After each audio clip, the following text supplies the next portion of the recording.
ശ്രീകുട്ടിയെയും പറഞ്ഞു വിട്ടു. ഞങ്ങളപ്പം ലാസ്റ്റ് അവളും പോയി.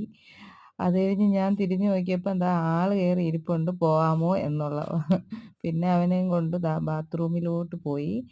അപ്പം ഇന്നലെ എന്തായാലും അവനെ തുറന്നു വിട്ടപ്പം പേടിക്കാനൊന്നും ഇല്ലെന്ന് മനസ്സിലായത് കൊണ്ട് ഞാനങ്ങ് ഒരു ഒറ്റ തൊടൽ, അല്ലെങ്കിൽ ഞാൻ 2 തൊടലും കൊണ്ടല്ലേ പോണേ. അപ്പം അധികം നീളമുണ്ട്, ഞാൻ കൈ പിടിച്ച് തന്നെയാണ് വിടുന്നത്. എന്ന് വെച്ചാൽ അവനങ്ങ് ഫ്രീ ആയിട്ട് വിടൂല, തൊടലെൻ്റെ കയ്യിൽ കാണുമായിരുന്നു. പക്ഷെ ഇന്ന് ഞാൻ അങ്ങ് അവനെ വിട്ടു. അവൻ ഇങ്ങനെ അടിപൊളിയായിട്ട് ഓടി അങ്ങ് അവൻ്റെ ഇഷ്ടത്തിന് അങ്ങ് നടന്നു. ഞാനും അവൻ്റെ ബാക്കിൽ പോകുന്നുണ്ട്. അങ്ങനെ അവൻ്റെ ബാക്കിലായിട്ട് ഞാൻ പോയില്ല. ഞാനിങ്ങനെ വിറകൊക്കെ പറക്കി ഒരു സൈഡിൽ കൂടി ഞാനും. എന്നെ അപ്പോഴപ്പോഴാ വന്നവൻ നോക്കും, ഞാൻ എവിടെ ഉണ്ടോയെന്നറിയാൻ. അപ്പോൾ എനിക്ക് സമാധാനം. എവിടെ പോയാലും അവൻ വന്ന് എന്നെ ഇടയ്ക്ക് വന്ന് എത്തി നോക്കും. ചിലപ്പോൾ ഒരു 5 മിനിറ്റൊക്കെ കഴിയുമ്പോൾ അവനെ കാണാനില്ല, ഇതുപോലെ അങ്ങ് മറിഞ്ഞു പോവും. പിന്നെ ഞാൻ നോക്കുമ്പോൾ കുറച്ച് കഴിയുമ്പോൾ വന്ന് എന്നെ എത്തി നോക്കും. ഉയരെന്നൊക്കെ ആ പാറയുടെ മുകളിൽ നിന്നൊക്കെ വന്ന് എത്തി നോക്കും. അപ്പോൾ എനിക്കും സമാധാനം. ഞാനും അങ്ങനെ കുറച്ച് വിറകൊക്കെ പറക്കി. ഇതുകൊണ്ട് അവൻ അവിടെ തന്നെ നിൽപ്പുണ്ട്. എല്ലായിടവും പാറകളുടെ ഇടയിലും അങ്ങും ഇങ്ങും ഒക്കെ അവൻ അവൻ്റെ ഇഷ്ടത്തിന് ഞാൻ കാണാൻ കണക്കിനൊക്കെ നിൽപ്പുണ്ട്. പിന്നെ വീട്ടിൽ വന്നവന് പിന്നെ വേറെ ഭയങ്കര കഷ്ടപ്പാടല്ലേ, പോയിട്ട് വന്നതിൻ്റെ ക്ഷീണമൊക്കെ ഉണ്ട്. പിന്നെ ഞാൻ വിചാരിച്ചു എന്തായാലും ആമിക്ക് ഇന്നലെ അവളെ പങ്കൊക്കെ വെച്ചിട്ടുണ്ടായിരുന്നു. ആമിക്ക് ഈ 2 കവറിൽ നിന്ന്, എനിക്കിതിൻ്റെ പേരൊന്നും അറിഞ്ഞില്ല. ആമി ഇതും എടുത്തുകൊണ്ടൊന്ന് ബാത്റൂമിൽ പോകാൻ വിട്ടിരുന്നതാണേ.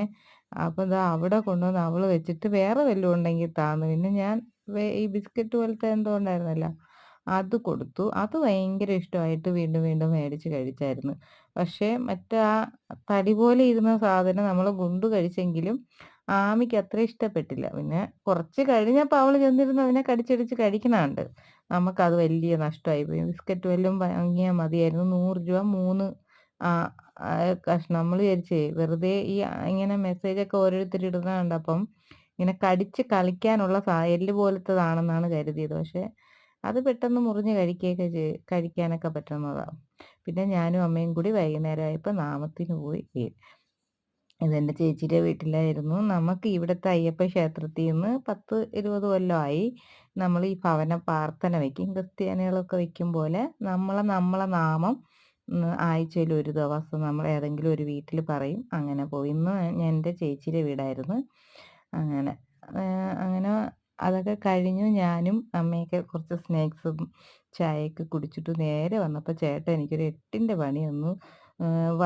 ചെറിയ വങ്കട മീനായിരുന്നു. അപ്പോൾ അതൊക്കെ അറുത്ത് കഴുകി അവിടെ എല്ലാം ആയി. പിന്നെ ഞാൻ വീടൊക്കെ കഴുകിയപ്പം ഗുണ്ടുവിന് കിടക്കാൻ ഇടമില്ല. പിന്നെ നേരെ റൂമിലോട്ട് കൊണ്ടുവന്ന് കിടന്നു. ഇപ്പം ഈ സമയവും കിടന്ന് ഞാൻ